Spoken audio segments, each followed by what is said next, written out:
بسم اللہ الرحمن الرحیم۔ تفسیر عثمانی سورۃ الزمر۔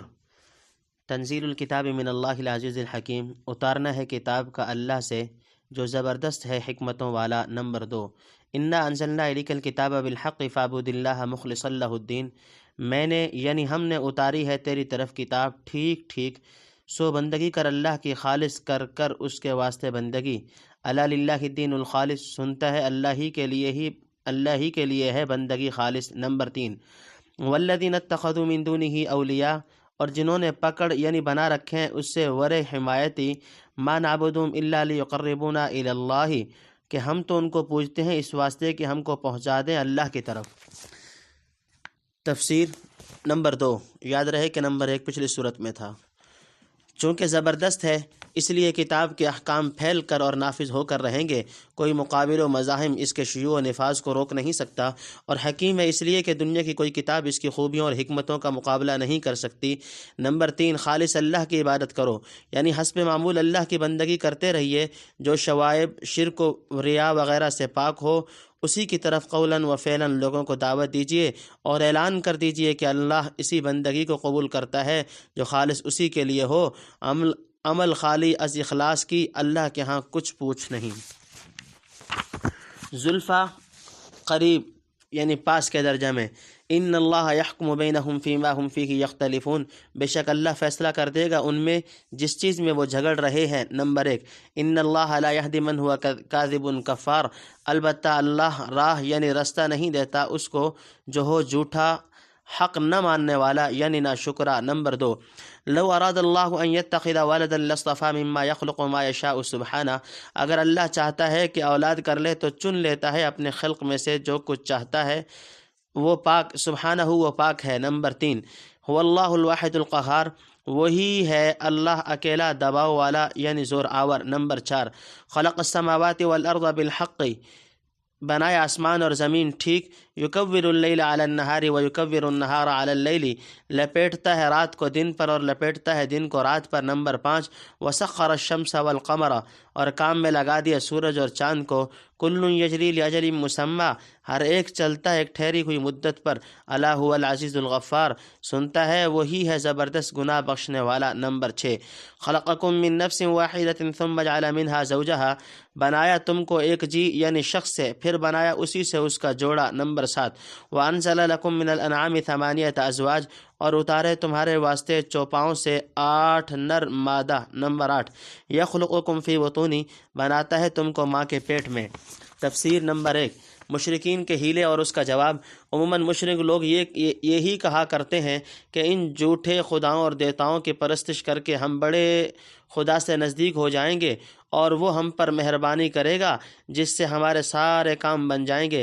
اس کا جواب دیا کہ ان لچر پوچ حیلوں سے توحید خالص میں جو جھگڑے ڈال رہے ہو اور اہل حق سے اختلاف کر رہے ہو، اس کا عملی فیصلہ اللہ تعالیٰ کی طرف سے آگے چل کر ہو جائے گا۔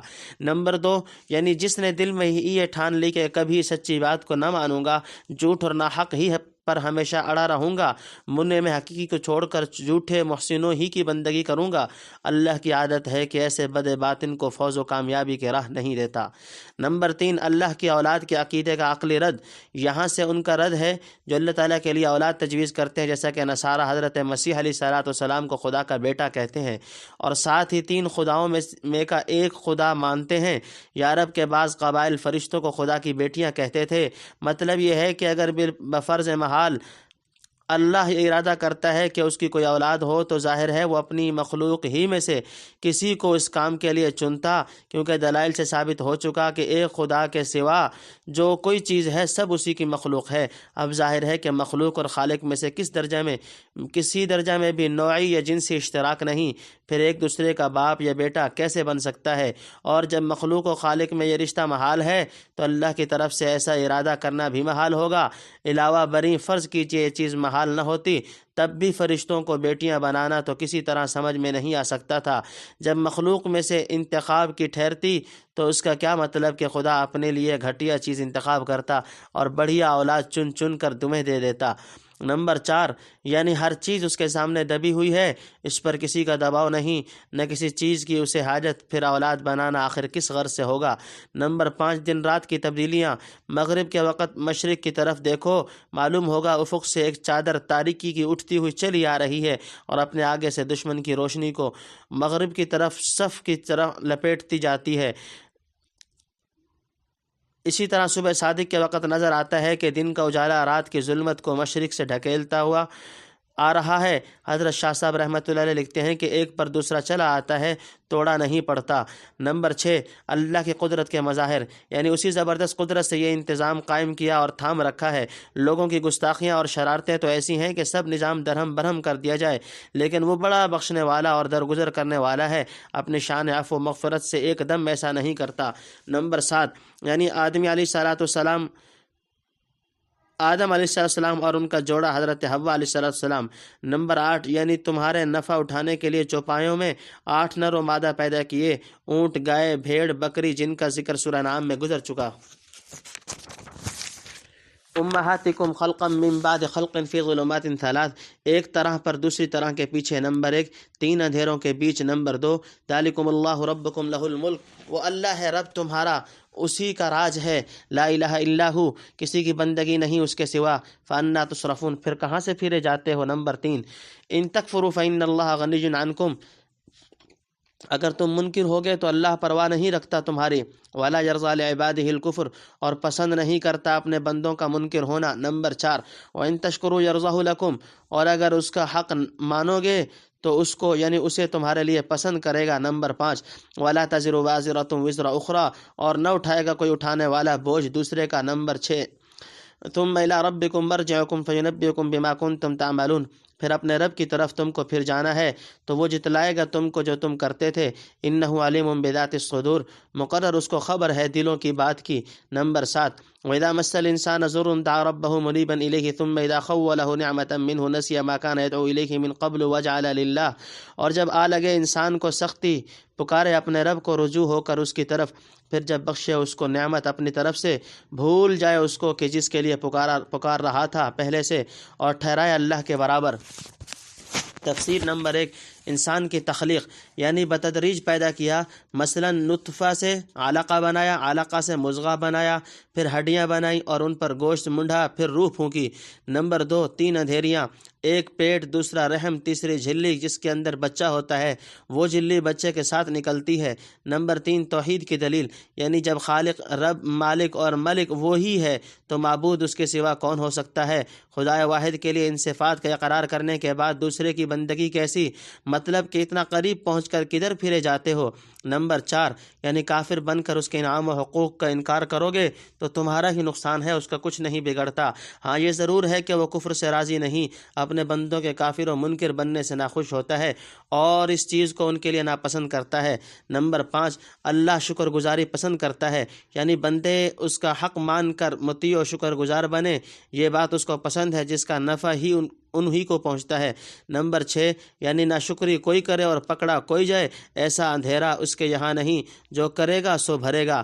نمبر 7، یعنی وہاں جا کر سب کے اچھے برے عمل سامنے رکھے دیے جائیں گے، کوئی چھوٹا بڑا کام گم نہ ہوگا، کیونکہ خدا کے علم سے کوئی چیز باہر نہیں، دلوں کی تہ میں جو بات چھپی ہوئی ہو اسے بھی جانتا ہے۔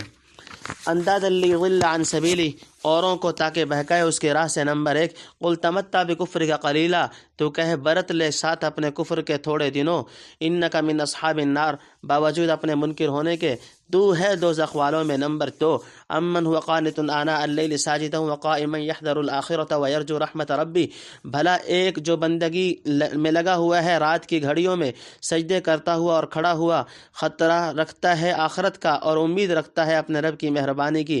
قل هل يستوي الذین یعلمون والذین لا یعلمون، تو کہہ کوئی برابر ہوتے ہیں سمجھ والے اور بے سمجھ، انما یتذکر اولو الالباب، سوچتے وہی ہیں جن کو عقل ہے۔ نمبر 3، قل یا عباد الذین آمنوا اتقوا ربکم، تو کہے بندو میرے۔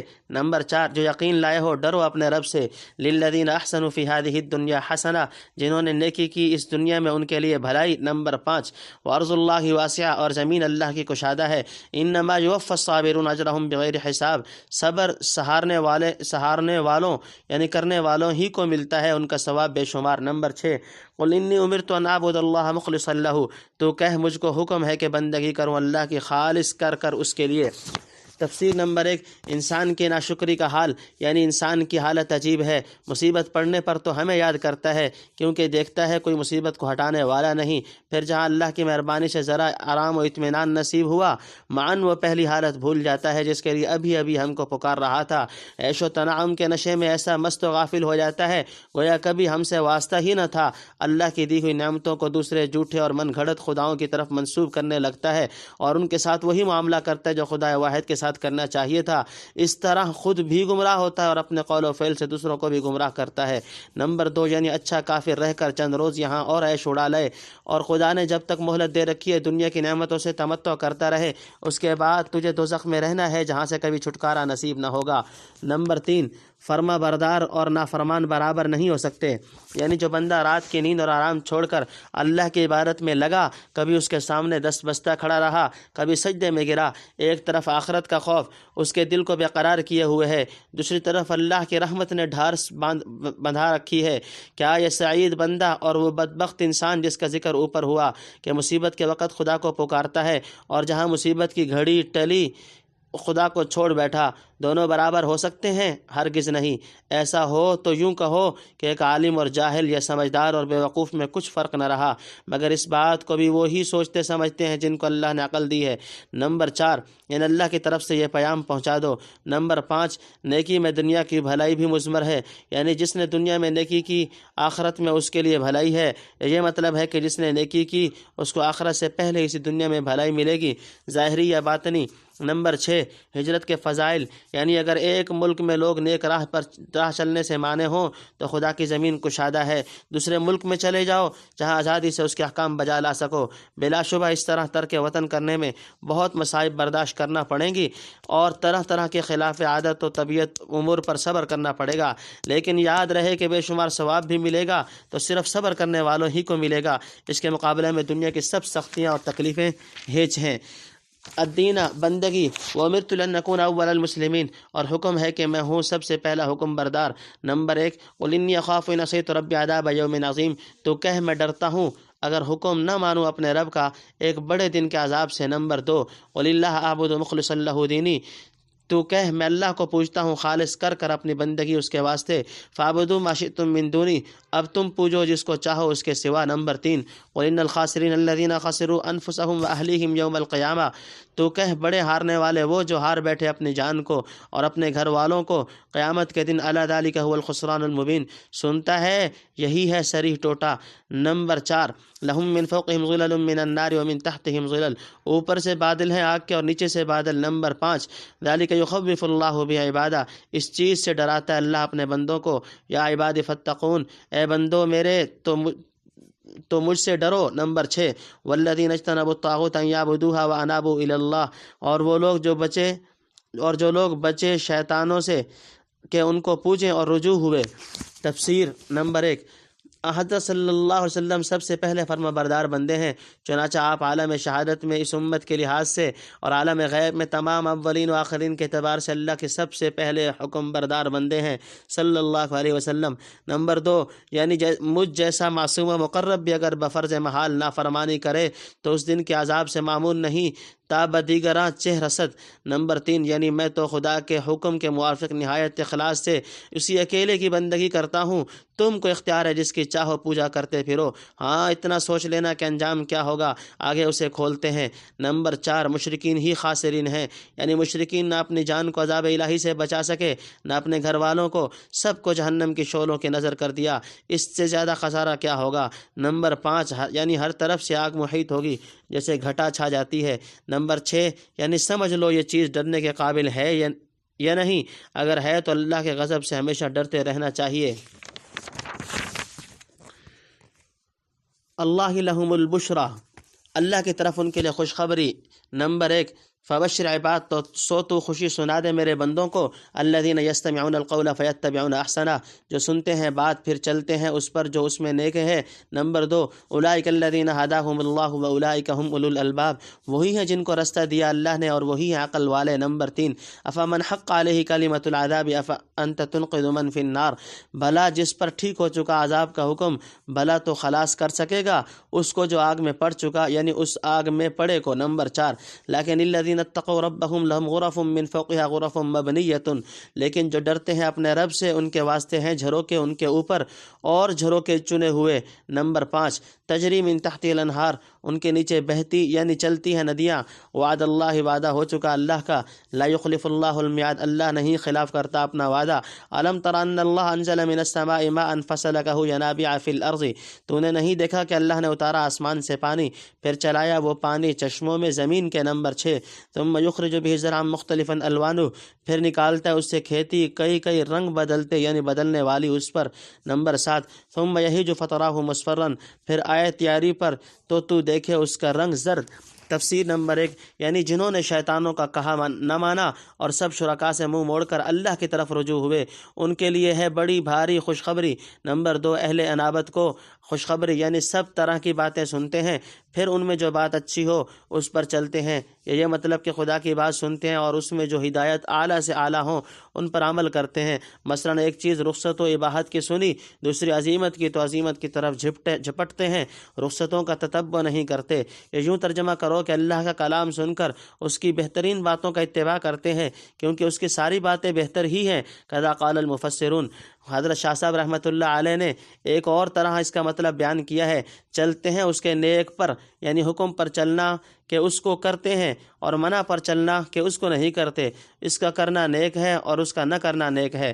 نمبر 3، یعنی کامیابی کا راستہ انہی کو ملا ہے کیونکہ انہوں نے عقل سے کام لے کر توحید خالص اور انابت اللہ کا راستہ اختیار کیا۔ نمبر 4، یعنی جن پر ان کی ضد و عناد و بدعمالیوں کی بدولت عذاب کا حکم ثابت ہو چکا، کیا وہ کامیابی کا راستہ پا سکتے ہیں؟ بھلا ایسے بدبختوں کو جو شقاوت ازلی کے سبب آگ میں گر چکے ہوں کون آدمی راہ پر لا سکتا ہے اور کون آگ سے نکال سکتا ہے؟ نمبر 5، جنت کے درجات، یہ جنت کے درجات کی طرف اشارہ ہوا اور یہ کہ وہ سب تیار ہیں، نہ یہ کہ قیامت کے روز تیار کیے جائیں گے۔ نمبر 6، بارش اور پانی کے چشمے، یعنی بارش کا پانی پہاڑوں اور زمینوں کے مسام میں جذب ہو کر چشموں کی صورت میں پھوٹ نکلتا ہے۔ باقی اگر چشموں کے حدوث کا کوئی اور سبب بھی ہو تو اس کی نفی اس آیت سے نہیں ہوتی۔ نمبر 7، یہ مختلف قسم کی کھیتیاں، مثلا گیہوں، چاول وغیرہ۔ ثم یجعلہ حطاما، پھر کر ڈالتا ہے اس کو چورا چورا یعنی ریزہ ریزہ۔ ان فی ذلک لذکری لاولی الالباب، بے شک اس میں نصیحت ہے عقل مندوں کے واسطے۔ نمبر 1، افمن شرح اللہ صدرہ للاسلام فہو علی نور من ربہ، بھلا جس کا سینہ کھول دیا اللہ نے دین اسلام کے واسطے سو وہ روشنی میں ہے اپنے رب کی طرف سے۔ فویل للقاسیۃ قلوبہم من ذکر اللہ، سو خرابی ہے ان کو جن کے دل سخت ہیں اللہ کی یاد سے۔ اولئک فی ضلال مبین، وہ پڑے پھرتے ہیں بھٹکتے یعنی بہکتے سری۔ نمبر 2، اللہ نزل احسن الحدیث کتابا متشابہا مثانی، اللہ نے اتاری بہتر کتاب۔ نمبر 3، آپس میں ایک ملتی سی دہرائی ہوئی۔ نمبر 4، تقشعر منہ جلود الذین یخشون ربہم، بال کھڑے ہوتے ہیں اس سے کھال پر ان لوگوں کے جو ڈرتے ہیں اپنے رب سے۔ ثم تلین جلودہم وقلوبہم الی ذکر اللہ، پھر نرم ہوتی ہے ان کی کھالیں اور ان کے دل اللہ کی یاد پر۔ نمبر 5، ذالک ھدی اللہ یہدی بہ من یشاء، یہ ہے راہ دینا اللہ کا، اس طرح راہ دیتا ہے جس کو چاہے۔ ومن یضلل اللہ فما لہ من ہاد، اور جس کو راہ بھلائے اللہ اس کو کوئی نہیں سجھانے والا۔ نمبر 6، افمن یتقی بوجہہ سوء العذاب یوم القیامہ، بھلا ایک وہ جو روکتا ہے یعنی لیتا ہے اپنے منہ پر برا عذاب دن قیامت کے۔ تفسیر نمبر 1، اہل عقل کے لیے سامان ہدایت، یعنی عقل مند آدمی کھیتی کا حال دیکھ کر نصیحت حاصل کرتا ہے کہ جس طرح اس کی رونق اور سرسبزی چند روز تھی چند روزہ تھی، پھر چورا چورا کیا گیا۔ یہی حال دنیا کی چہل پہل کا ہوگا۔ چاہیے کہ آدمی اس کی عارضی بہار پر مفتون ہو کر انجام سے غافل نہ ہو جائے۔ جیسے کھیتی مختلف اجزاء سے مرکب ہے، مثلاً اس میں دانہ ہے جو آدمیوں کی غذا بنتا ہے، اور بھوسا بھی ہے جو جانوروں کا چارہ بنتا ہے، اور ایک جز سے منتفع ہونا بدون اس کے ممکن نہیں کہ دوسرے اجزاء سے اس کو الگ الگ کریں اور اپنے اپنے ٹھکانہ پر پہنچائیں۔ اس طرح دنیا کو سمجھ لو کہ اس میں نیکی بدی، راحت تکلیف وغیرہ سب ملی جلی ہیں۔ ایک وقت آئے گا کہ یہ کھیتی کٹے اور خوب چورا چورا کی جائے، اور پھر اس میں سے ہر ایک جز کو اس کے مناسب ٹھکانے پر پہنچا دیا جائے۔ نیکی اور راحت اپنے مرکز و مستقر پر پہنچ جائے، اور بدی یا تکلیف اپنے خزانہ میں جا ملے۔ غرض کھیتی کے مختلف احوال دیکھ کر عقل مند لوگ بہت مفید سبق حاصل کر سکتے ہیں۔ نیز مضمون آیت میں بھی ادھر بھی اشارہ ہو گیا کہ جس خدا نے آسمانی بارش سے زمین میں چشمے جاری کر دیے، وہی جنت کے محلات میں نہایت قرینہ کے ساتھ نہروں کا سلسلہ جاری کر دے گا۔ نمبر 2، مسلمانوں کے لیے اللہ کا نور، یعنی دونوں برابر کہاں ہو سکتے ہیں؟ ایک وہ جس کا سینہ اللہ نے قبول اسلام کے لیے کھول دیا، نہ اسے اسلام کے حق میں ہونے کا کچھ شک و شبہ ہے، نہ احکام اسلام کی تسلیم سے انقباض۔ حق تعالیٰ نے اس کو توفیق و بصیرت کی ایک عجیب روشنی عطا فرمائی، جس کے اجالے میں نہایت سکون و اطمینان کے ساتھ اللہ کے راستے پر اڑا چلا جا رہا ہے۔ دوسرا وہ بدبخت جس کا دل پتھر کی طرح سخت ہو، نہ کوئی نصیحت اس پر اثر کرے، نہ خیر کا کوئی قطرہ اس کے اندر گھسے، کبھی خدا کی یاد کی توفیق نہ ہو، یوں ہی اوہام و احوا اور رسوم و تقلید و آبا کے اندھیروں میں بھٹکتا پھرے۔ نمبر 3، یعنی دنیا میں کوئی بات اس کتاب کی باتوں سے بہتر نہیں۔ نمبر 4، متشابہ قرآنی آیات، یعنی صحیح، صادق، مضبوط، نافع، معقول اور فصیح و بلیغ ہونے میں کوئی آیت کم نہیں، ایک دوسری سے ملتی جلتی ہیں، مضامین میں کوئی اختلاف و تعارض نہیں، بلکہ بہت سی آیات کے مضامین ایسے متشابہ واقع ہوئے ہیں کہ ایک آیت کو دوسری کی طرف لوٹانے سے صحیح تفسیر معلوم ہو جاتی ہے۔ القرآن یفسر بعضہ بعضا، اور مسانی یعنی دہرائی ہوئی کا مطلب یہ ہے کہ بہت سے احکام اور مواضع و قصص کو مختلف پیرائیوں میں دہرایا گیا ہے تاکہ اچھی طرح دل نشین ہو جائیں۔ نیز تلاوت میں بار بار آیتیں دہرائی جاتی ہیں، اور بعض علماء نے متشابہ و مسانی کا مطلب یہ لیا ہے کہ بعض آیات میں ایک ہی طرح کا مضمون کے سلسلہ دور تک چلا جاتا ہے، وہ متشابہ ہوئی، اور بعض جگہ ایک نوعیت کے مضمون کے ساتھ دوسرا جملہ اس کے مقابل کی نوعیت کا مضمون بیان کیا جاتا ہے۔ مثلا ان الابرار لفی نعیم وان الفجار لفی جحیم، یا نبی عبادی انی انا الغفور الرحیم وان عذابی هو العذاب العلیم، یا ویحذرکم اللہ نفسہ واللہ رؤوف بالعباد۔ ایسی آیات کو مسانی کہیں گے۔ ان میں دو مختلف قسم کے مضمون بیان ہوئے۔ نمبر 5، قرآنی آیات کی تاثیر، یعنی کتاب اللہ سن کر اللہ کے خوف اور اس کے کلام کی عظمت سے ان کے دل کانپ اٹھتے ہیں اور بدن کے رونگٹے کھڑے ہو جاتے ہیں اور کھالیں نرم پڑ جاتی ہیں۔ مطلب یہ کہ خوف و رعب کی کیفیت طاری ہو کر ان کا قلب و قالب اور ظاہر و باطن اللہ کی یاد کے سامنے جھک جاتا ہے، اور اللہ کی یاد ان کے بدن اور روح دونوں پر ایک خاص اثر پیدا کرتی ہے۔ یہ حال اقویاء کاملین کا ہوا۔ اگر کبھی ضعفاء و ناقصین پر دوسرے قسم کی کیفیات و احوال طاری ہو جائیں، مثلا غشی یا ساقہ وغیرہ، تو اس کی نفی آیت سے نہیں ہوتی اور نہ اس کی تفضیل ان پر لازم آتی ہے، بلکہ اس طرح از خود رفتہ اور بے قابو ہو جانا عموماً وارد کی قوت اور مورد کے ضعف کی دلیل ہے۔ جامع ترمذی میں ایک حدیث بیان کرتے وقت ابو ہریرہ رضی اللہ تعالیٰ عنہ پر اس قسم کے بعض احوال کا طاری ہونا مصرح ہے، واللہ عالم۔ نمبر 6، یعنی جس کے لیے حکمت الہی مقتضی ہو، اسی طرح کامیابی کے راستے کھول دیے جاتے ہیں، اس شان سے منزل مقصود کی طرف لے چلتے ہیں، اور جس کو سوء استعداد کی وجہ سے خدا تعالیٰ ہدایت کی توفیق نہ دے، آگے کون ہے جو اس کی دستگیری کر سکے؟ وقیل للظالمین ذوقوا ما کنتم تکسبون، اور کہے گا بے انصافوں کو کہ چکھو جو تم کماتے تھے۔ نمبر 1، کذب الذین من قبلہم فاتاہم العذاب من حیث لا یشعرون، جھٹلا چکے ہیں ان سے اگلے، پھر پہنچا ان پر عذاب ایسی جگہ کہ ان کو خیال بھی نہ تھا، یعنی خبر بھی نہ تھی۔ فاذاقہم اللہ الخزی فی الحیاۃ الدنیا، پھر چکھائی ان کو اللہ نے رسوائی دنیا کی زندگی میں، ولعذاب الآخرۃ اکبر لو کانوا یعلمون، اور عذاب آخرت کا تو بہت ہی بڑا ہے اگر ان کو سمجھ ہوتی۔ نمبر 2، ولقد وَضَرَبْنَا لِلنَّاسِ فِي هَذَا الْقُرْآنِ مِنْ كُلِّ مَثَلٍ لَعَلَّهُمْ يَتَذَكَّرُونَ، اور ہم نے بیان کی لوگوں کے واسطے اس قرآن میں سب چیز کی مثل تاکہ وہ دھیان کریں۔ قرآن عربی غیر ذی عوج لعلہم یتقون، قرآن عربی زبان کا جس میں کجی نہیں تاکہ وہ بچ کر چلے۔ نمبر 3، ضرب اللہ مثلا رجلا فیہ شرکاء متشاکسون ورجلا سلما لرجل، اللہ نے بتلائی ایک مثل، ایک مرد ہے کہ اس میں شریک ہیں کئی ضدی، اور ایک مرد ہے پورا ایک شخص کا۔ حل یستویان مثلا، کیا برابر ہوتی ہیں دونوں مثل؟ نمبر 4، الحمدللہ، سب خوبی اللہ کے لیے ہے، بل اکثرہم، پر وہ بہت لوگ۔ تفسیر نمبر 1، آخرت میں ظالموں پر عذاب۔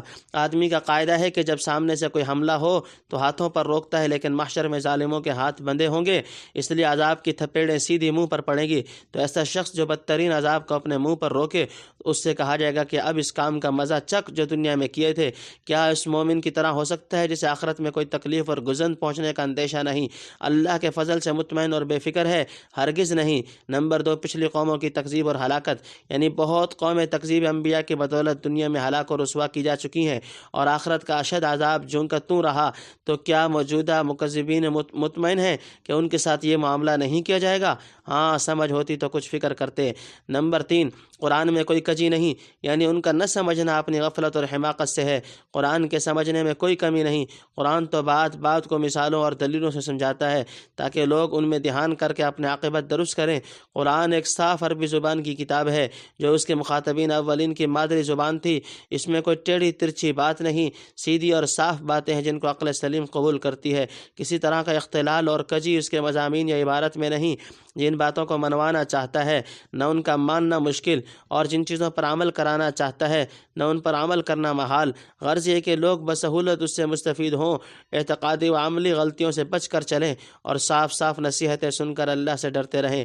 نمبر 4، شرک اور توحید کی ایک بلیغ مثال، یعنی کئی حصہ دار ایک غلام یا نوکر میں شریک ہیں، اور ہر حصہ دار اتفاق سے کج خلق، بے مروت اور سخت ضدی واقع ہوا ہے۔ چاہتا ہے کہ غلام تنہا اس کے کام میں لگا رہے، دوسرے شرکاء سے سروکار نہ رکھے۔ اس کھینچ تان میں ظاہر ہے غلام سخت پریشان اور پراگندہ دل ہوگا، برخلاف اس کے جو غلام پورا ایک کا ہو، اسے ایک طرح کی یکسوئی اور طمانینت حاصل ہوگی، اور کئی آقاؤں کو خوش رکھنے کی کشمکش میں گرفتار نہ ہوگا۔ اب ظاہر ہے کہ یہ دونوں غلام برابر نہیں ہو سکتے۔ اس طرح مشرک اور موحد کو سمجھ لو، مشرک کا دل کئی طرف بٹا ہوا ہے اور کتنے ہی جھوٹے معبودوں کو خوش رکھنے کی فکر میں رہتا ہے۔ اس کے برخلاف موحد کی کل توجہات و خیالات اور داد و دوش کے ایک مرکز ہے، اور وہ پوری دل جمی کے ساتھ اس کو خوش رکھنے کی فکر میں ہے اور سمجھتا ہے کہ اس کی خوشنودی کے بعد کسی کی خوشنودی کی ضرورت نہیں۔ اکثر مفسرین نے اس مثال کی تقریر اسی طرح کی ہے، مگر حضرت شاہ صاحب رحمۃ اللہ علیہ لکھتے ہیں کہ ایک غلام جو کئی کا ہو، کوئی اس کو اپنا نہ سمجھے تو اس کی پوری خبر نہ لے، اور ایک غلام جو سارا ایک کا ہو وہ اس کو اپنا سمجھے اور پوری خبر لے۔ یہ مثال ہے ان کی جو ایک رب کے بندے ہیں اور جو کئی رب کے بندے ہیں۔ لا یعلمون، سمجھ نہیں رکھتے۔ نمبر 1، انک میت و انہم میتون، بے شک تو بھی مرتا ہے اور وہ بھی مرتے ہیں۔ ثم انکم یوم القیامت عند ربکم تختصمون، پھر مقرر تم قیامت کے دن اپنے رب کے آگے جھگڑو گے۔ نمبر 2، تفسیر نمبر 1، یعنی سب خوبی اللہ کے لیے کیسے اعلیٰ مطالب و حقائق کو کیسی صاف اور دل نشین امثال و شواہد سے سمجھا دیتے ہیں، پر اس پر بھی بہت بد نصیب ایسے ہیں جو ان واضح مثالوں کے سمجھنے کی توفیق نہیں پاتے۔ نمبر 2، قیامت میں لوگوں کا جھگڑا، یعنی جیسے مشرک اور موحد میں جو اختلاف ہے، اس کا اثر قیامت کے دن علی رؤوس الاشہاد ظاہر ہوگا۔ اس وقت پیغمبر اور امتی سب اکٹھے کیے جائیں گے اور کفار انبیاء اور مومنین کے مقابلے میں جھگڑے اور حجتیں نکالیں گے۔ حضرت شاہ صاحب رحمۃ اللہ علیہ لکھتے ہیں کہ کافر منکر ہوں گے کہ ہم کو کسی نے حکم نہیں پہنچایا، پھر فرشتوں کی گواہی اور زمین و آسمان کی اور ہاتھ پاؤں کی گواہی سے ثابت ہوگا کہ اس ادعا میں جھوٹے ہیں۔ اسی طرح دوسرے تمام جھگڑوں کا فیصلہ بھی اس دن پروردگار کے سامنے ہوگا۔ بہتر یہی ہے کہ لفظ اختصام کو عام رکھا جائے تاکہ احادیث و آثار کے خلاف نہ ہو۔ فمن اظلم ممن کذب علی اللہ وکذب بالصدق اذ جاءہ، پھر اس سے ظالم زیادہ کون جس نے جھوٹ بولا اللہ پر اور جھٹلایا سچی بات کو جب پہنچی اس کے پاس۔ الیس فی جہنم مثوی للکافرین، کیا نہیں دوزخ میں ٹھکانہ منکروں کا۔ نمبر 1، والذی جاء بالصدق وصدق بہ اولئک هم المتقون، اور جو لے کر آیا سچی بات اور سچ نہ مانا جس نے اس کو، وہی لوگ ہیں ڈر والے۔ نمبر 2،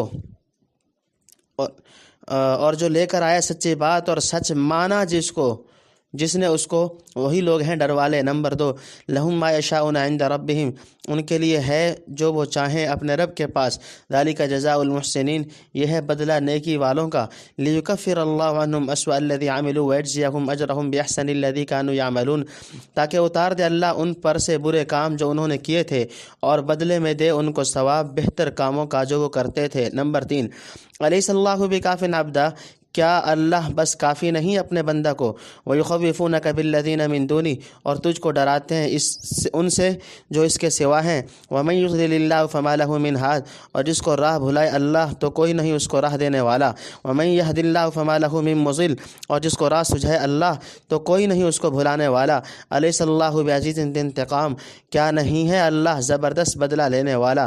نمبر 4، وَلَئِن سَأَلْتَهُم مَّنْ خَلَقَ، اور جو تو ان سے پوچھے کس نے بنائے۔ تفسیر نمبر 1، اللہ پر جھوٹ بولنے والا سب سے بڑا ظالم ہے۔ اللہ پر جھوٹ بولا یعنی اس کے شریک ٹھہرائے یا اولاد تجویز کی، یا وہ صفات اس کی طرف منسوب کی جو واقع میں اس کے لائق نہ تھیں، اور جھٹلایا سچی بات کو جب پہنچی اس کے پاس، یعنی انبیاء علیہم السلام جو سچی باتیں خدا کی طرف سے لائے، ان کو سنتے ہی جھٹلانے لگا، سوچنے سمجھنے کی تکلیف بھی گوارا نہ کی۔ بلا شبہ جو شخص سچائی کا اتنا دشمن ہو، اس سے بڑھ کر ظالم کون ہو سکتا ہے؟ اور ایسے ظالموں کا ٹھکانہ دوزخ کے سوا اور کہاں ہوگا؟ عموماً مفسرین نے آیت کی تفسیر اسی طرح کی ہے، مگر حضرت شاہ صاحب رحمۃ اللہ علیہ لکھتے ہیں، یعنی اگر نبی نے معاذ اللہ جھوٹ خدا کا نام لیا تو اس سے برا کون، اور اگر وہ سچا تھا اور تم نے جھٹلایا تو تم سے برا کون؟ گویا من کذب علی اللہ اور کذب بالصدق کا مصداق الگ الگ قرار دیا، اور ایسا ہی آگے والذی جاء بالصدق الی آخری میں آتا ہے۔ نمبر 2، متقی کون ہے؟ یعنی خدا سے ڈرنے والے کی شان یہ ہوتی ہے کہ سچی بات لائیں، ہمیشہ سچ کہیں اور سچ کی تصدیق کریں۔ حضرت شاہ صاحب رحمۃ اللہ علیہ لکھتے ہیں کہ جو سچی بات لے کر آیا وہ نبی، اور جس نے سچ مانا وہ مومن، گویا دونوں جملوں کا مصداق علیحدہ ہے۔ نمبر 3، محسنین کا اجر، یعنی اللہ تعالیٰ متقین و محسنین کو ان کے بہتر کاموں کا بدلہ دے گا، اور غلطی سے جو برا کام ہوگا وہ معاف کرے گا۔ تنبیہ، شاید اسوأ اور احسن صیغہ تفضیل اس لیے اختیار فرمایا کہ بڑے درجے والوں کی ادنا بھلائی اوروں کی بھلائیوں سے، اور ادنا برائی اوروں کی برائیوں سے بھاری سمجھی جاتی ہے۔ واللہ عالم۔ نمبر 4، دیوتاؤں کے مقابلے میں اللہ کافی ہے۔ چند آیات پہلے ضرب اللہ مثلا رجلا فیہ شرکاء الی آخری میں شرک کا رد اور مشرکین کا جہل بیان کیا گیا تھا۔ اس پر مشرکین پیغمبر علیہ السلام کو اپنے بتوں سے ڈراتے تھے کہ دیکھو تم ہمارے دیوتاؤں کی توہین کر کے ان کو غصہ نہ دلاؤ، کہیں تم کو معاذ اللہ بالکل خبتی اور پاگل نہ بنا دیں۔ اس کا جواب دیا کہ جو شخص ایک زبردست خدا کا بندہ بن چکا، اسے ان عاجز اور بے بس خداؤں سے کیا ڈر ہو سکتا ہے؟ کیا اس عزیز منتقم کی امداد و حمایت اس کو کافی نہیں جو کسی دوسرے سے ڈرے یا لو لگائے؟ یہ بھی ان مشرکین کا خبط و ضلال اور مستقل گمراہی ہے کہ خدا واحد کے پرستار کو اس طرح کی گیدڑ بھبکیوں سے خوف زدہ کرنا چاہیں۔ ہدایت اور گمراہی صرف اللہ کی طرف سے ہے۔ سچ تو یہ ہے کہ ٹھیک راستہ پر لگا دینا یا نہ لگانا سب اللہ کے قبضے میں ہے۔ جس کسی شخص کو اس کی بدتمیزی اور کجروی کی بنا پر اللہ تعالیٰ کامیابی کا راستہ نہ دے، وہ اسی طرح خبتی اور پاگل ہو جاتا ہے، اور موٹی موٹی باتوں کے سمجھنے کی قوت بھی اس میں نہیں رہتی۔ کیا ان احمقوں کو اتنا نہیں سوچتا کہ جو بندہ خداوند قدوس کی پناہ میں آ گیا، کون سی طاقت ہے جو اس کا بال بیکا کر سکے؟ جو طاقت مقابل ہوگی پاش پاش کر دی جائے گی۔ غیرت خداوندی مخلص وفاداروں کا بدلہ لینے لیے بدون نہ چھوڑے گی۔ السماوات والارض لیقولن اللہ، آسمان اور زمین تو کہیں اللہ نے۔ قل افرأیتم ما تدعون من دون اللہ ان ارادنی اللہ بضر هل ہن کاشفات ضره او ارادنی برحمت هل ہن ممسکات رحمتی۔ تو کہہ بھلا دیکھو تو جن کو تم پوچھتے ہو اللہ کے سوا، اگر چاہے اللہ مجھ پر کچھ تکلیف تو وہ ایسے ہیں کہ کھول دیں تکلیف اس کی ڈالی ہوئی، یا وہ چاہے مجھ پر مہربانی تو وہ ایسے ہیں کہ روک دیں اس کی مہربانی کو۔ قل حسبی اللہ، تو کہ مجھ کو بس ہے اللہ، علیہ یتوکل المتوکلون، اسی پر بھروسہ رکھتے ہیں بھروسہ رکھنے والے۔ نمبر 1، قل یا قوم اعملوا علی مکانتکم انی عامل، تو کہے قوم کام کیے جاؤ اپنی جگہ پر، میں بھی کرتا ہوں۔ فسوف تعلمون، اب آگے جان لوگے۔ من یأتیہ عذاب یخزیہ ویحل علیہ عذاب مقیم، کس پر آتی ہے آفت کہ اس کو رسوا کرے اور اترتا ہے اس پر عذاب سدا رہنے والا۔ نمبر 2، انا انزلنا علیک الکتاب للناس بالحق، ہم نے اتاری ہے تجھ پر کتاب لوگوں کے واسطے سچے دین کے ساتھ۔ فمن اہتدی فلنفسہ، پھر جو کوئی راہ پر آیا سو اپنے بھلے کو، ومن ضل فانما یضل علیہا، اور جو کوئی بہکا سو یہی بات ہے کہ بہکا اپنے برے کو۔ وما انت علیہم بوکیل، اور تو ان کا ذمہ دار نہیں ہے، یعنی تجھ پر ان کا ذمہ نہیں ہے۔ نمبر 3، اللہ یتوفی الانفس حین موتها، اور اللہ کھینچ لیتا ہے جانیں جب وقت ہو ان کے مرنے کا۔ اور تفسیر نمبر 1، اللہ کے نفع و ضرر کو کوئی ٹال نہیں سکتا، یعنی ایک طرف تو خداوند قدوس میں جو خود تمہارے اقرار کے موافق تمام زمین و آسمان کا پیدا کرنے والا ہے، اور دوسری طرف پتھر کی بے جان مورتیں یا عاجز مخلوق جو سب مل کر بھی خدا کی بھیجی ہوئی ادنا سے ادنا تکلیف اور راحت کو اس کی جگہ سے نہ ہٹا سکے۔ تم ہی بتاؤ دونوں میں سے کس پر بھروسہ کیا جائے اور کس کو اپنی مدد کے لیے کافی سمجھا جائے۔ حضرت ہود علیہ السلام کی قوم نے بھی کہا تھا، ان نقول الا تراک بعض آلہتنا بسوء، جس کا جواب حضرت ہود علیہ السلام نے یہ دیا، انی اشہد اللہ واشہد انی بریء مما تشرکون من دونہ فکیدونی جميعا ثم لا تنظرون انی توکلت علی اللہ ربی وربکم ما من دابۃ الا هو آخذ بناصیتها ان ربی علی صراط مستقیم۔ سورہ ہود رکوع نمبر 5۔ اور حضرت ابراہیم علیہ السلام نے اپنے قوم سے فرمایا تھا، ولا اخاف ما تشركون به الا ان يشاء ربي شيئا وسع ربي كل شيء علما افلا تتذكرون وكيف اخاف ما اشركتم ولا تخافون انكم اشركتم بالله ما لم ينزل به عليكم سلطانا فاي الفريقين حق بالامن ان كنتم تعلمون۔ سورہ نعام رکوع نمبر 9۔ نمبر 2، غالب کون، مومن یا مشرک؟ یعنی ان قریب پتہ لگ جائے گا کہ خدا واحد کا بندہ غالب آتا ہے یا صدہا دروازوں کے بھکاری کامیاب ہوتے ہیں۔ واقعات جلد بتا دیں گے، جو بندہ اللہ کی حمایت اور پناہ میں آیا اس کا مقابلہ کرنے والے آخرکار سب ذلیل و خوار ہوئے۔ تنبیہ، عذاب یخزیہ سے دنیا کا اور عذاب مقیم سے آخرت کا عذاب مراد ہے، واللہ عالم۔ نمبر 3، انسان کا نفع اور نقصان واضح ہے، یعنی تیری زبان پر اس کتاب کے ذریعے سے سچی بات نصیحت کی کہہ دی گئی ہے اور دین کا راستہ ٹھیک ٹھیک بتلا دیا گیا۔ آگے ہر ایک آدمی اپنا نفع و نقصان سوچ لے، نصیحت پر چلے گا تو اس کا بھلا ہے، ورنہ اپنا ہی انجام خراب کرے گا۔ تجھ پر اس کے کوئی ذمہ داری نہیں کہ زبردستی ان کو راہ پر لے آئے، صرف پیغام حق پہنچا دینا آپ کا فرض تھا، وہ آپ نے ادا کر دیا۔ آگے معاملہ خدا کے سپرد کیجئے جس کے ہاتھ میں مارنا، جلانا اور سلانا اور جگانا سب کچھ ہے۔ التی لم تمت فی منامها، جو نہیں مرے ان کو کھینچ لیتا ہے ان کی نیند میں۔ فیمسک التی قضا علیها الموت ویرسل الاخرى الی اجل مسمى، پھر رکھ چھوڑتا ہے جن پر مرنا ٹھہرا دیا ہے اور بھیج دیتا ہے اوروں کو ایک وعدہ مقرر تک۔ ان فی ذلک لآیات لقوم یتفکرون، اس بات میں پتے ہیں ان لوگوں کو جو دھیان کریں۔ نمبر 1، ام اتخذوا من دون اللہ شفعاء، کیا انہوں نے پکڑے ہیں اللہ کے سوائے کوئی سفارش والے۔ نمبر 2، قل ولو كانوا لا يملكون شيئا ولا يعقلون، تو کہ اگرچہ اور جو ان کو اختیار نہ ہو کسی چیز کا اور نہ سمجھ تو بھی۔ نمبر 3، قل للہ الشفاعۃ جميعا، تو کہ اللہ کے اختیار میں ہے ساری سفارش۔ لہ ملک السماوات والارض، اسی کا راج ہے آسمان اور زمین میں۔ ثم الیہ ترجعون، پھر اسی کی طرف پھیرے جاؤ گے۔ نمبر 4، وَإِذَا ذُكِرَ اللَّهُ وَحْدَهُ اشْمَأَزَّتْ قُلُوبُ الَّذِينَ لَا يُؤْمِنُونَ بِالْآخِرَةِ، اور جب نام لیجئے خالص ایک اللہ کا، رک جاتے ہیں دل ان کے جو یقین نہیں رکھتے پچھلے گھر کا۔ وَإِذَا ذُكِرَ الَّذِينَ مِن دُونِهِ إِذَا هُمْ يَسْتَبْشِرُونَ، اور جب نام لیجئے اس کے سوا اوروں کا تب وہ لگے خوشیاں کرنے۔ نمبر 5، قل اللہم فاطر السماوات والارض عالم الغیب والشہادت انت تحکم بینا، تو کہہ کہ اے اللہ پیدا کرنے والے آسمانوں کے اور زمین کے، جاننے والے چھپے اور کھلے کے، تو ہی فیصلہ کرے اپنے۔ تفسیر نمبر 1، موت اور نیند کی حقیقت۔ حضرت شاہ صاحب رحمۃ اللہ علیہ لکھتے ہیں کہ یعنی نیند میں ہر روز جان کھینچتا ہے پھر واپس بھیجتا ہے، یہی نشان ہے آخرت کا۔ معلوم ہوا نیند میں بھی جان کھینچتی ہے، جیسے موت میں اگر نیند میں کھینچ کر رہ گئی وہی موت ہے، مگر یہ جان وہ ہے جس کو ظاہری ہوش کہتے ہیں، اور ایک جان جس سے سانس چلتی ہے اور نبضیں اچھلتی ہیں اور کھانا ہضم ہوتا ہے، اور وہ دوسری ہے وہ موت سے پہلے نہیں کھنچتی۔ موضح القرآن حضرت علی کرم اللہ وجہ سے بغوی نے نقل کیا کہ نیند میں روح نکل جاتی ہے مگر اس کا مخصوص تعلق بدن سے بذریعہ شعاع کے رہتا ہے، جس سے حیات باطل نہیں ہونے پاتی، جیسے آفتاب لاکھوں میل سے بذریعہ شعاعوں کے زمین کے گرد زمین کو گرم رکھتا ہے۔ اس سے ظاہر ہوتا ہے کہ نیند میں بھی وہی چیز نکلتی ہے جو موت کے وقت نکلتی ہے، لیکن تعلق کا انقطاع ویسا نہیں ہوتا جو موت میں ہوتا ہے، واللہ عالم۔ نمبر 2، بتوں کی سفارش ایک وہم ہے، یعنی بتوں کی نسبت مشرکین دعویٰ رکھتے ہیں کہ وہ اللہ کی بارگاہ میں ان کے سفارشی ہیں، انہی کی سفارش سے کام بنتے ہیں، اس لیے ان کی عبادت کی جاتی ہے۔ سو اول تو شفیع ہونے سے معبود ہونا لازم نہیں ہوتا، دوسرے شفیع بھی وہ بن سکتے ہیں جسے اللہ کی طرف سے شفاعت کی اجازت ہو، اور صرف اس کے حق میں شفاعت کر سکتا ہے جس کو خدا پسند کرے۔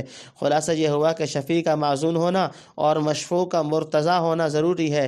یہاں دونوں باتیں نہیں، نہ اصنام بتوں کا معزون ہونا ثابت ہے، نہ کفار کا مرتضی ہونا، لہٰذا ان کا دعویٰ غلط ہوا۔ نمبر 3، یعنی بتوں کو نہ اختیار ہے نہ سمجھ، پھر ان کو شفیع ماننا عجیب ہے۔ نمبر 4، ساری سفارش اللہ کے اختیار میں ہے، یعنی فی الحال بھی زمین و آسمان میں اسی کی سلطنت ہے اور آئندہ بھی اسی کی طرف سب کو لوٹ کر جانا ہے، تو اس کی اجازت و خوشنودی کے بغیر کس کی مجال ہے جو زبان ہلا سکے؟ حضرت شاہ صاحب رحمۃ اللہ علیہ لکھتے ہیں، یعنی اللہ کے روبرو سفارش ہے پر اللہ کے حکم سے، نہ تمہارے کہے سے۔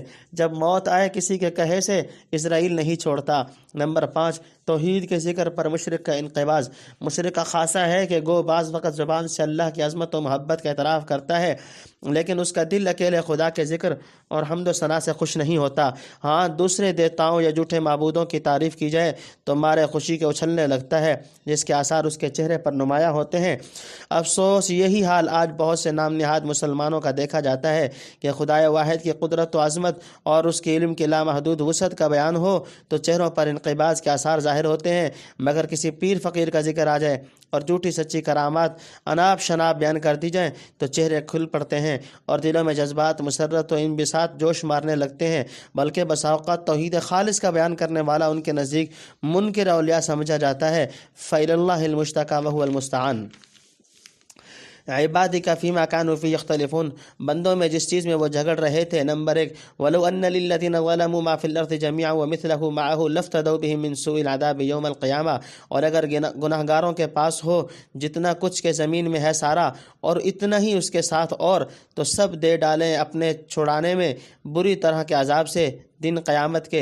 وَبَدَا لَهُم مِّنَ اللَّهِ مَا لَمْ يَكُونُوا يَحْتَسِبُونَ، اور نظر آئے ان کو اللہ کی طرف سے جو خیال بھی نہ رکھتے تھے۔ وَبَدَا لَهُمْ سَيِّئَاتُ مَا كَسَبُوا وَحَاقَ بِهِم مَّا كَانُوا بِهِ يَسْتَهْزِئُونَ، اور نظر آئے ان کو برے کام اپنے جو کماتے تھے اور الٹ پڑے ان پر وہ چیز جس پر ٹھٹھا کرتے تھے۔ نمبر 2، فَإِذَا مَسَّ الْإِنسَانَ ضُرٌّ دَعَانَا، سو جب آ لگتی ہے آدمی کو کچھ تکلیف ہم کو پکارنے لگتا ہے۔ نمبر 3، ثُمَّ إِذَا خَوَّلْنَاهُ نِعْمَةً مِنَّا، پھر جب ہم بخشیں اس کو اپنی طرف سے کوئی نعمت، قَالَ إِنَّمَا أُوتِيتُهُ عَلَىٰ عِلْمٍ، کہتا ہے یہ تو مجھ کو ملی کہ پہلے سے معلوم تھی، یعنی معلوم ہو چکی تھی۔ نمبر 4، بل هي فتنة ولكن أكثرهم لا يعلمون، کوئی نہیں یہ جانچ ہے پر وہ بہت لوگ نہیں سمجھتے۔ نمبر 5، قد قالها الذين من قبل فما أغنى عنهم ما كانوا يكسبون، کہہ چکے ہیں یہ بات ان سے اگلے، پھر کچھ کام نہ آیا ان کو جو کماتے تھے۔ فاصابهم سیئات ما کسبوا، پھر پڑ گئیں یعنی پڑیں ان پر برائیاں جو کمائی تھیں۔ نمبر 6، تفسیر نمبر 1، یعنی جب ایسی موٹی باتوں میں بھی جھگڑے ہونے لگے اور اللہ کا اتنا وقار بھی دلوں میں باقی نہ رکھا تو اب تیرے ہی سے فریاد ہے، تو ہی ان جھگڑوں کا عملی فیصلہ فرمائے گا۔ نمبر 2، آخرت میں مال کام نہیں آئے گا، یعنی جب قیامت کے دن ان اختلافات کا فیصلہ سنایا جائے گا، اس وقت جو ظالم شرک کر کے خدا تعالیٰ کی شان گھٹاتے تھے ان کا سخت برا حال ہوگا۔ اگر اس روز فرض کیجئے کل روئے زمین کے خزانے بلکہ اس سے بھی زائد ان کے پاس موجود ہوں تو چاہیں گے سب دے دلا کر کسی طرح اپنا پیچھا چھڑا لیں۔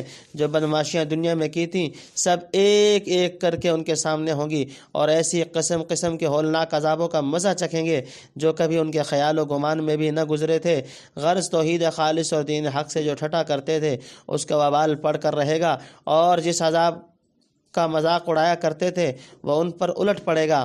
نمبر 3، خوشی و تکلیف میں مشرکین کی دو عملی، یعنی جس کے ذکر سے چڑھتا تھا مصیبت کے وقت اسی کو پکارتا ہے، اور جن کے ذکر سے خوش ہوتا تھا انہی کو بھول جاتا ہے۔ نمبر 4، یعنی قیاس یہی چاہتا تھا کہ یہ نعمت مجھ کو ملے، کیونکہ مجھ میں اس کی لیاقت تھی اور اس کی کمائی کے ذرائع کا علم رکھتا تھا، اور خدا کو میری استعداد و اہلیت معلوم تھی، پھر مجھے کیوں نہ ملتی۔ غرض اپنی لیاقت اور عقل پر نظر کی، اللہ کے فضل و قدرت پر خیال نہ کیا۔ نمبر 5، نعمت امتحان ہے، یعنی ایسا نہیں بلکہ یہ نعمت خدا کی طرف سے ایک امتحان ہے کہ بندہ اسے لے کر کہاں تک منعم حقیقی کو پہچانتا اور اس کا شکر ادا کرتا ہے۔ اگر نہ شکر کی گئی تو یہی نعمت نقمت بن کر وہاں وبال جان ہو جائے گی۔ حضرت شاہ صاحب رحمۃ اللہ علیہ لکھتے ہیں کہ یہ جانچ ہے کہ عقل اس کی دوڑنے لگتی ہے تاکہ اپنی عقل پر بہکے، وہی عقل رہتی ہے اور آفت آ پہنچتی ہے، پھر کسی کے ٹالے نہیں ٹلتی۔ نمبر 6، چنانچہ قارون نے یہی کہا تھا، اس کا جو حشر ہوا وہ پہلے گزر چکا۔ والذین ظلموا من هؤلاء سیصیبهم سیئات ما کسبوا وما هم بمعجزین، اور جو گناہ گار ہیں ان پر بھی اب پڑتی ہیں برائیاں جو کمائی ہیں، اور وہ نہیں تھکانے والے۔ نمبر 1، اولم یعلموا ان اللہ یبسط الرزق لمن یشاء ویقدر، اور کیا نہیں جان چکے کہ اللہ پھیلاتا ہے یعنی پھیلا دیتا ہے روزی جس کے واسطے چاہے اور معاف کر دیتا ہے۔ ان فی ذلک لآیات لقوم یؤمنون، البتہ اس میں پتے ہیں ان لوگوں کے واسطے جو مانتے ہیں۔ نمبر 2، قل یا عبادی الذین اسرفوا علی انفسهم لا تقنطوا من رحمت اللہ، کہہ دے اے بندوں میرے جنہوں نے کہ زیادتی کی ہے اپنی جان پر، آس مت توڑو اللہ کی مہربانی سے۔ ان اللہ یغفر الذنوب جميعا، بے شک اللہ بخشتا ہے سب گناہ۔ انہ هو الغفور الرحیم، وہ جو ہے وہی ہے گناہ معاف کرنے والا مہربان۔ نمبر 3، وانیبوا الی ربکم واسلموا له من قبل ان یاتیکم العذاب ثم لا تنصرون، اور رجوع ہو جاؤ اپنے رب کی طرف اور اس کی حکم برداری کرو پہلے اس سے کہ آئے تم پر عذاب، پھر کوئی تمہاری مدد کو نہ آئے گا۔ نمبر 4، واتبعوا احسن ما انزل الیکم من ربکم من قبل ان یاتیکم العذاب بغتۃ وانتم لا تشعرون، اور چلو بہتر بات پر جو اتری تمہاری طرف تمہارے رب سے پہلے اس سے کہ پہنچے تم پر عذاب اچانک اور تم کو خبر نہ ہو۔ نمبر 5، ان تقول نفس، کہیں یعنی کبھی کہنے لگے کوئی جی یعنی شخص۔ تفسیر نمبر 1، یعنی جیسے پہلے مجرموں پر ان کی شرارتوں کا وبال پڑا، موجود الوقت مشرکین پر بھی پڑنے والا ہے۔ جس وقت اللہ تعالیٰ ان کو سزا دینا چاہے گا یہ روپوش ہو کر یا کسی اور تدبیر سے اس کو تھکا نہیں سکتے۔ نمبر 2، فراخی و تنگی مقبولیت کا معیار نہیں، یعنی دنیا میں محض روزی کا کشادہ یا تنگ ہونا کسی شخص کے مقبول یا مردود ہونے کی دلیل نہیں ہو سکتی۔ نہ روزی کا ملنا کچھ عقل و ذہانت اور علم و لیاقت پر منحصر ہے۔ دیکھ لو کتنے بیوقوف یا بدماش چین اڑا رہے ہیں اور کتنے عقل مند اور نیک آدمی فاقے کھینچتے ہیں۔ حضرت شاہ صاحب رحمۃ اللہ علیہ لکھتے ہیں کہ یعنی عقل دوڑانے اور تدبیر کرنے میں کوئی کمی نہیں کرتا، پھر ایک کو روزی کشادہ اور ایک کو تنگ۔ جان لو کہ صرف عقل کا کام نہیں کہ اپنے اوپر روزی کشادہ کر لے، بلکہ یہ تقسیم رزاق حقیقی کی حکمت و مصلحت کے تابع اور اسی کے ہاتھ میں ہے۔ نمبر 3، اللہ کی بے پایا رحمت کا اعلان۔ یہ آیت ارحم الراحمین کی رحمت بے پایا اور عفو و درگزر کی شان عظیم کا اعلان کرتی ہے، اور سخت سے سخت مایوس العلاج مریضوں کے حق میں اکثیر شفا کا حکم رکھتی ہے۔ مشرک، ملحد، زندیق، مرتد، یہودی، نصرانی، مجوسی، بدعتی، بدمعاش، فاسق، فاجر کوئی ہو، آیت ہذا کو سننے کے بعد خدا کی رحمت سے بالکل یا مایوس ہو جانے اور آس توڑ کر بیٹھ جانے کی اس کے لیے کوئی وجہ نہیں، کیونکہ اللہ جس کو چاہے سب گناہ معاف کر سکتا ہے، کوئی اس کا ہاتھ نہیں پکڑ سکتا۔ پھر بندہ نا امید کیوں ہو؟ ہاں یہ ضرور ہے کہ اس کے دوسرے اعلانات میں تصریح کر دی گئی کہ کفر و شرک کا جرم بدون توبہ کے معاف نہیں کرے گا، لہذا ان اللہ یغفر الذنوب جميعا کو لمن یشاء کے ساتھ مقید سمجھنا ضروری ہے، کما قال تعالی ان اللہ لا یغفر ان یشرک به ویغفر ما دون ذلک لمن یشاء، سورۃ النساء رکوع نمبر 18۔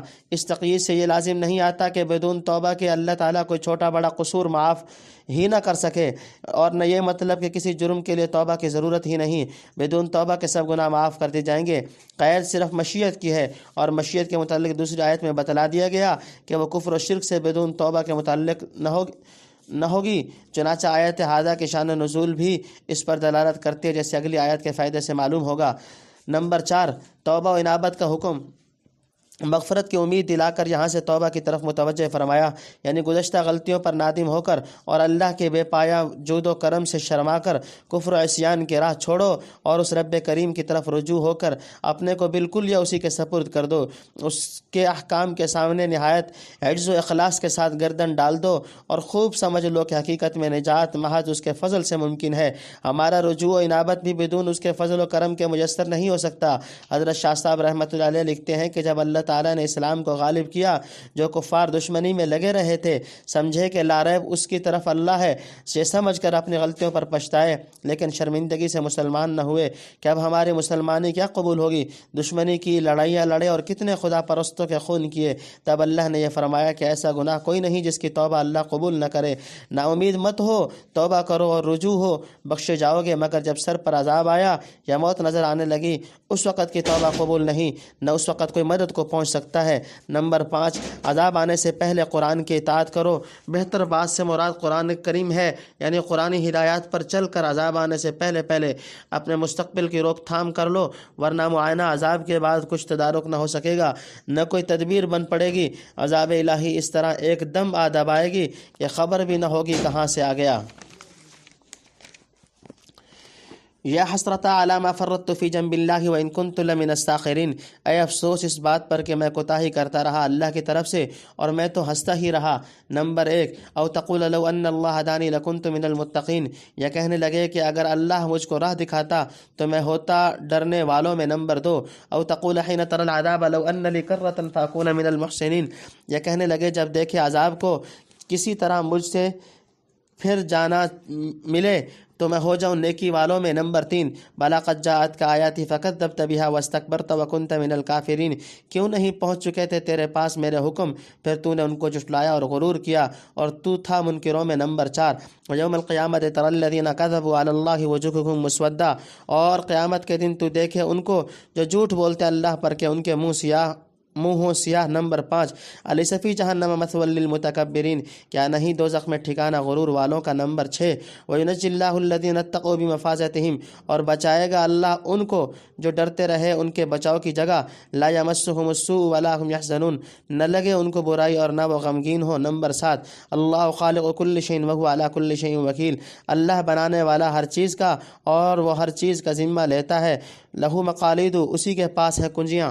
تفسیر نمبر 1، محشر میں کفار کی ندامت، یعنی ہوا و ہوس، رسم و تقلید اور دنیا کے مزوں میں پڑھ کر خدا کو کچھ سمجھا ہی نہیں، اس کے دین کی اور پیغمبروں کی، اور جس ہولناک انجام سے پیغمبر ڈرایا کرتے تھے سب کی ہنسی اڑاتا رہا، ان چیزوں کی کوئی حقیقت ہی نہ سمجھی۔ افسوس خدا کے پہچاننے اور اس کا حق ماننے میں نے کس قدر کوتاہی کی، جس کے نتیجے میں آج یہ برا وقت دیکھنا پڑا۔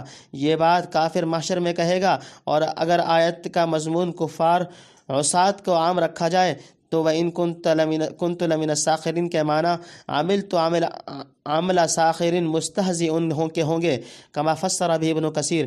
نمبر 2، جب حسرت و افسوس سے کام نہ چلے گا تو اپنا دل بہلانے کے لیے یہ عذر لنگ پیش کرے گا کہ کیا کہوں، خدا نے مجھ کو ہدایت نہ کی، وہ ہدایت کرنا چاہتا تو میں بھی آج متقین کے درجے میں پہنچ جاتا۔ اس کا جواب آگے آتا ہے، بلا قد جاءت کا آیاتی الی آخرہ، اور ممکن ہے کہ یہ کلام بطریق اعتذار و احتجاج نہ ہو بلکہ محض اظہار یاس کے طور پر ہو، یعنی میں اپنے سوء استعداد اور بدتمیزی کی وجہ سے اس لائق نہ تھا کہ اللہ مجھ کو راہ دکھا کر منزل مقصود تک پہنچا دیتا۔ اگر مجھ میں اہلیت و استعداد ہوتی اور اللہ میری دستگیری فرماتا تو میں بھی آج متقین کے زمرہ میں شامل ہوتا۔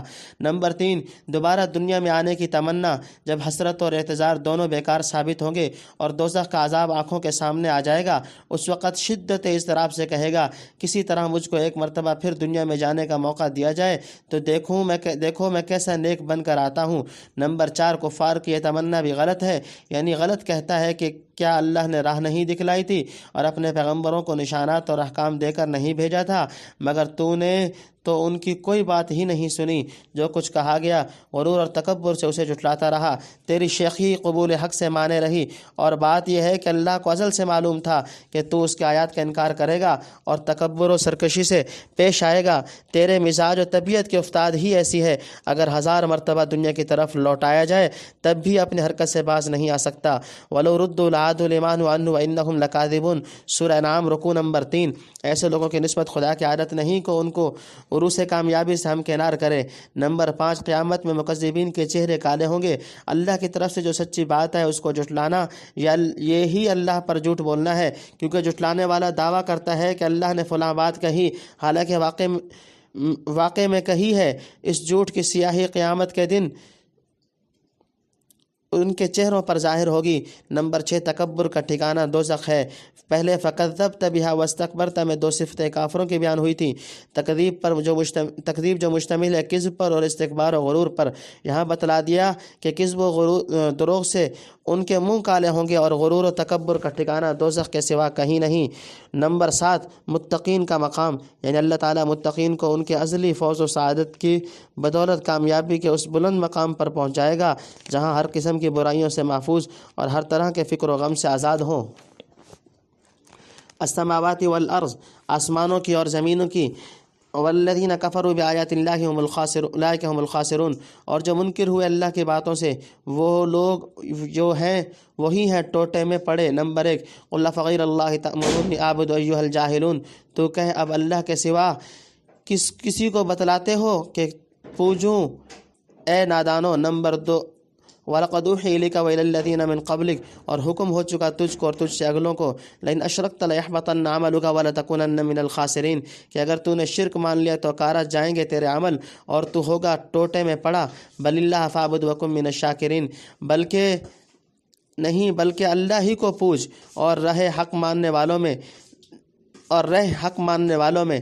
نمبر 3، وَمَا قَدَرُوا اللَّهَ حَقَّ قَدْرِهِ، اور نہیں سمجھے اللہ کو جتنا کچھ وہ ہے۔ نمبر 4، والارض جميعا قبضته يوم القیامت والسماوات مطویات بیمینہ، اور زمین ساری ایک مٹھی ہے اس کے دن قیامت کے، اور آسمان لپٹے ہوئے ہوں اس کے داہنے ہاتھ میں۔ سبحانہ و تعالی عما یشرکون، وہ پاک ہے اور بہت اوپر ہے اس سے کہ اس کا شریک بتلاتے ہیں۔ نمبر 5، ونفخ فی الصور فصعق من فی السماوات ومن فی الارض الا من شاء اللہ، اور پھونکا جائے سور میں پھر بے ہوش ہو جائے جو کوئی ہے آسمانوں میں اور زمین میں، الا من شاء اللہ، مگر جس کو اللہ چاہے۔ ثم نفخ فیہ اخری فاذا ھم، پھر پھونکی جائے دوسری بار تو فوراً وہ۔ تفسیر نمبر 1،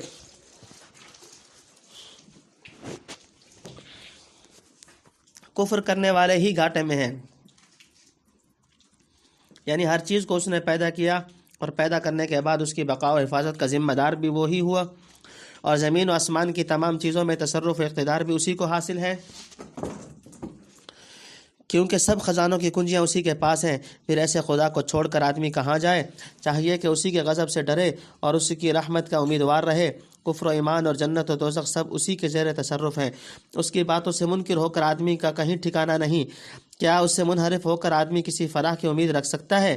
نمبر 2، حضرت صلی اللہ علیہ وسلم کو شرک کی دعوت اور اس کا جواب، یعنی انتہائی نادانی اور حماقت و جہالت یہ ہے کہ آدمی خدا کو چھوڑ کر دوسروں کی پرستش کرے اور پیغمبر خدا سے معاذ اللہ یہ طمع رکھے کہ وہ اس کے راستے پر آ جائیں گے۔ بعض روایات میں ہے کہ مشرکین نے حضور صلی اللہ علیہ وسلم کو اپنے دیوتاؤں کے پرستش کی طرف بلایا تھا، اس کے جواب میں آیت نازل ہوئی۔ نمبر 3، حضرت صلی اللہ علیہ وسلم کو نصیحت، یعنی عقلی حیثیت سے دیکھا جائے کہ تمام چیزوں کا پیدا کرنا، باقی رکھنا اور ان میں ہر قسم کے تصرفات کرتے رہنا صرف اللہ کا کام ہے، تو عبادت کا مستحق بجز اس کے کوئی نہیں ہو سکتا۔ اور نقلی حیثیت سے لحاظ کرو تو تمام انبیاء اللہ اور ادیان سماویہ کی توحید اور شرک کے بطلان پر متفق ہیں، بلکہ ہر نبی کو بذریعہ وحی بتلا دیا گیا ہے کہ آخرت میں مشرک کے تمام اعمال اکارت ہیں اور شرک کا انجام خالص حرمان و خسران کے سوا کچھ نہیں۔ لہذا انسان کا فرض ہے کہ وہ ہر طرف سے ہٹ کر ایک خدائے قدوس کو پوجے اور اس کا شکر گزار وفادار بندہ بنے، اس کی عظمت و جلال کو سمجھے، عاجز و حقیر مخلوق کو اس کا شریک نہ ٹھہرائے، اس کو اسی طرح بزرگ و برتر مانے جیسا وہ واقع میں ہے۔ نمبر 4، مشرکین اللہ کو نہیں سمجھتے، یعنی مشرکین نے اس کے عظمت و جلال اور بزرگی و برتری کو وہاں تک نہ سمجھا اور ملحوظ نہ رکھا جہاں تک ایک بندہ کو سمجھنا اور ملحوظ رکھنا چاہیے تھا۔ اس کی شان رفیع اور بلند مرتبہ بلند کا اجمالی تصور رکھنے والا کیا عاجز و محتاج مخلوق حتیٰ کہ پتھر کی بیجان مورتیوں کو اس کا شریک تجویز کر سکتا ہے؟ حاشا وکلا۔ آگے اس کے بعد شؤون عظمت و جلال کا بیان ہے۔ نمبر 5، زمین و آسمان ایک مٹھی میں، یعنی جس کی عظمت و شان کا یہ حال ہو کہ قیامت کے دن کل زمین اس کی ایک مٹھی میں اور سارے آسمان کاغذ کی طرح لپٹے ہوئے ایک ہاتھ میں ہوں گے۔ اس کی عبادت میں بے جان یا عاجز و محتاج مخلوق کو شریک کرنا کہاں تک روا ہوگا؟ وہ شرکاء تو خود اس کی مٹھی میں پڑے ہیں، جس طرح چاہے ان پر تصرف کرے، ذرا کان یا زبان نہیں ہلا سکتے۔ تنبیہ مطویاتم بیمینہ کے متعلق سورہ انبیاء کی آیت یوم نطوی السماء الی آخرہ کا حاشیہ دیکھنا چاہیے، اور یمین وغیرہ الفاظ متشابہات میں سے ہیں جن پر بلا کیف ایمان رکھنا واجب ہے۔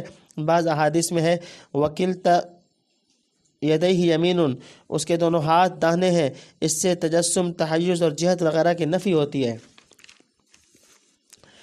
قیام ینظرون، کھڑے ہو جائیں گے، ہر طرف دیکھتے ہیں۔ نمبر 1 واشرقت الارض بنور ربها ووضع الکتاب وجیء بالنبیین والشہداء وقضی بینہم بالحق وہم لا یظلمون، اور چمکے زمین اپنے رب کے نور سے، اور لا دھرے دفتر، اور حاضر آئیں پیغمبر اور گواہ، اور فیصلہ ہو ان میں انصاف سے، اور ان پر ظلم نہ ہوگا۔ نمبر 2 ووفیت کل نفس ما عملت،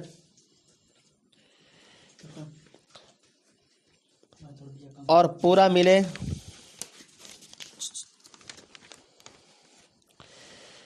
ملے ہر جی یعنی شخص کو جو اس نے کیا۔ نمبر 3 وہو عالم بما یفعلون، اور اس کو خوب خبر ہے جو کچھ کرتے ہیں۔ نمبر 4 وسیق الذین کفروا الی جہنم زمرا، اور ہانکے جائیں جو منکر تھے دوزخ کی طرف گروہ گروہ۔ نمبر 5 حتی اذا جاؤوها فتحت ابوابها، یہاں تک کہ جب پہنچ جائیں اس پر کھولے جائیں اس کے دروازے۔ نمبر 6 وقال لهم خزنتها، اور کہنے لگے ان کو اس کے دروغہ۔ نمبر 7 الم یاتکم رسل منکم، کیا نہ پہنچے تھے تمہارے پاس رسول تم میں کے۔ نمبر 8 یتلون علیکم آیات ربکم وینذرونکم لقاء یومکم ھذا، پڑھتے تھے یعنی سناتے تھے تم کو تم پر باتیں تمہارے رب کی، اور ڈراتے تم کو تمہاری ملاقات سے اس دن کی۔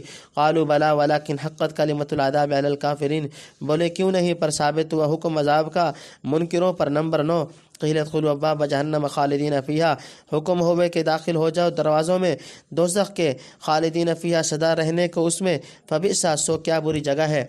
تفسیر نمبر 1 تیسرا نفخ سور، یعنی حضرت شاہ صاحب رحمۃ اللہ علیہ لکھتے ہیں کہ ایک بار نفخ سور ہے عالم کے فنا کا، دوسرا ہے زندہ ہونے کا، یہ تیسرا بعد حشر کے ہے بے ہوشی کا، چوتھا خبردار ہونے کا، اس کے بعد اللہ کے سامنے سب کی پیشی ہوگی بتغیر یسیر۔ لیکن اکثر علماء محققین کے نزدیک کل 2 مرتبہ نفخ سور ہوگا۔ پہلی مرتبہ سب کے ہوش اڑ جائیں گے، پھر زندہ تو مردہ ہو جائیں گے، اور جو مر چکے ان کی ارواح پر بے ہوشی کی کیفیت طاری ہو جائے گی۔ بعد دوسرا نفخہ ہوگا جس سے مردوں کی ارواح ابدان کی طرف واپس جائیں گی اور بے ہوشوں کو افاقہ ہوگا۔ اس وقت معاشر کے عجیب و غریب منظر کو حیرت زدہ ہو کر تکتے رہیں گے، پھر خداوند قدوس کی پیشی میں تیزی کے ساتھ حاضر کیے جائیں گے۔ تنبیہ الا من شاء اللہ سے بعض نے جبرائیل، میکائیل، اسرافیل اور ملک الموت مراد لیے ہیں، بعض نے ان کے ساتھ حملۃ العرش کو بھی شامل کیا، بعض کے نزدیک انبیاء اور شہداء مراد ہیں، واللہ عالم۔ بہرحال یہ استثناء اس نفخہ کے وقت ہوگا، اس کے بعد ممکن ہے کہ ان پر بھی فنا طاری کر دی جائے۔ لمن الملک اليوم للہ الواحد القہار، سورہ مومن رکوع نمبر 2۔ نمبر 2 حساب کے لیے حق تعالیٰ کا نزول، یعنی اس کے بعد حق تعالیٰ حساب کے لیے اپنی شان کے مناسب نزول اجلال فرمائیں گے، کما ورد فی بعض روایات در المنصور۔ اس وقت حق تعالیٰ کی تجلی اور نور بے کیف سے محشر کی زمین چمک اٹھے گی، حساب کا دفتر کھلے گا، سب کے اعمال نامے سامنے رکھ دیے جائیں گے، انبیاء علیہم السلام اور دوسرے گواہ دربار میں حاضر ہوں گے، اور ہر شخص کے اعمال کا نہایت انصاف سے ٹھیک ٹھیک فیصلہ سنایا جائے گا، کسی پر کسی طرح کی زیادتی نہ ہوگی۔ تنبیہ شہداء سے مراد علاوہ انبیاء علیہم السلام کے فرشتے، امت محمدیہ کے لوگ، انسان کے ہاتھ پاؤں وغیرہ سب ہو سکتے ہیں، اور حضرت شاہ صاحب رحمۃ اللہ علیہ نے ہر امت کے نیک مراد لیے ہیں۔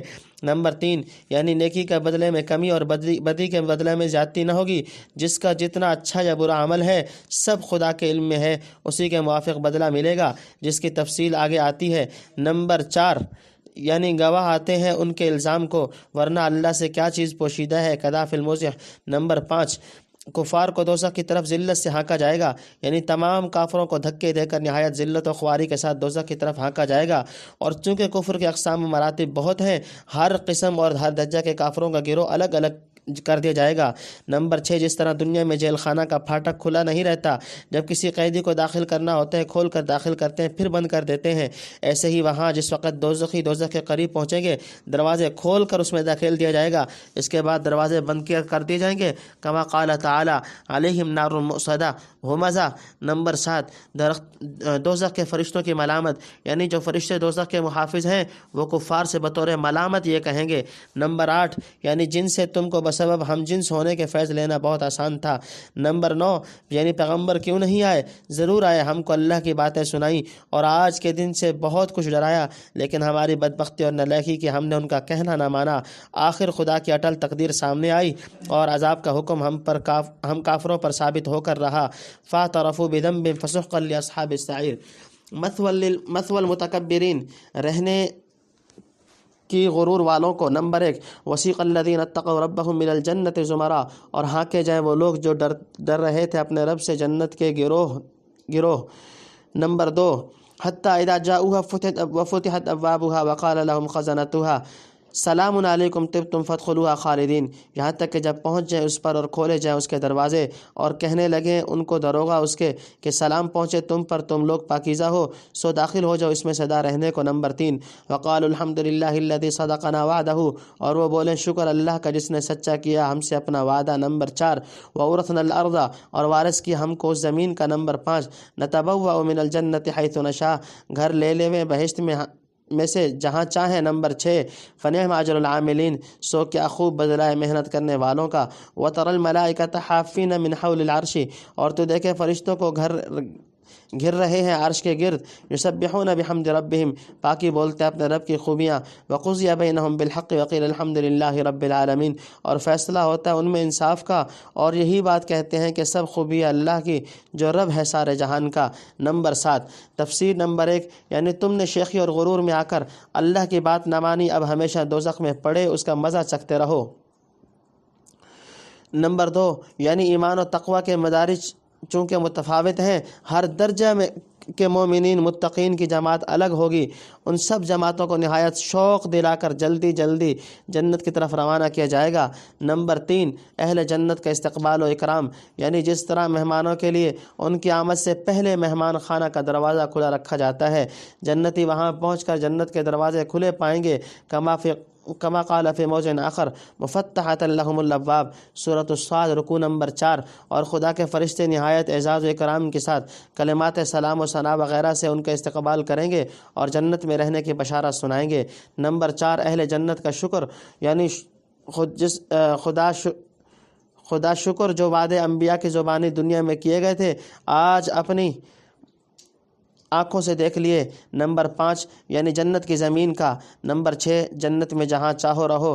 حضرت شاہ صاحب رحمۃ اللہ علیہ لکھتے ہیں کہ ان کو حکم ہے جہاں چاہیں رہیں، لیکن ہر کوئی وہی جگہ چاہے گا جہاں اس کے واسطے پہلے سے رکھی ہے، اور بعض کے نزدیک مراد یہ ہے کہ جنت میں سیر و ملاقات کے لیے کہیں آنے جانے کی روک ٹوک نہ ہوگی۔ نمبر 7، عرش کے گرد ملائکہ کا ہجوم، یعنی حق تعالی جب حساب کتاب کے لیے نزول اجلال فرمائیں گے اس وقت فرشتے عرش کے گردا گرد حلقہ باندھے اپنے رب کی تسبیح و تحمید کرتے ہوں گے، اور تمام بندوں میں ٹھیک انصاف کا فیصلہ کر دیا جائے گا، جس پر ہر طرف سے جوش و خروش کے ساتھ الحمدللہ رب العالمین کا نعرہ بلند ہوگا۔ یعنی ساری خوبیاں اس خدا کو زیبا ہیں جو تمام عالم کا پروردگار ہے، جس نے سارے جہان کا ایسا عمدہ فیصلہ کیا۔ اسی نعرہ تحسین پر دربار برخاست ہو جائے گا۔ عموماً مفسرین نے آیت کا یہی مطلب بیان کیا ہے، لیکن حضرت شاہ صاحب رحمۃ اللہ علیہ نے آیت کو حالت راہنہ پر حمل کیا ہے اور قضی بینہم کی ضمیر ملائکہ کی طرف راجع کی ہے۔ وہ لکھتے ہیں کہ فرشتوں میں فیصلہ یہ کہ ہر ایک فرشتہ ملأ اعلیٰ میں اپنے قاعدہ سے ایک تدبیر بولتا ہے، کما یشیر الیہ اختصام الملأ الاعلیٰ وتفصیلہ فی حجت اللہ البالغہ۔ پھر اللہ تعالیٰ ایک کی بات جاری کرتا ہے، وہی ہوتی ہے حکمت کے موافق۔ یہ ماجرا اب بھی باقی اور قیامت میں بھی۔ واللہ تعالیٰ عالم بالصواب۔ تم سورۃ الزمر بعون اللہ و توفیقہ وللہ الحمد۔ سورۃ الزمر الحمدللہ اپنے اختتام کو پہنچی۔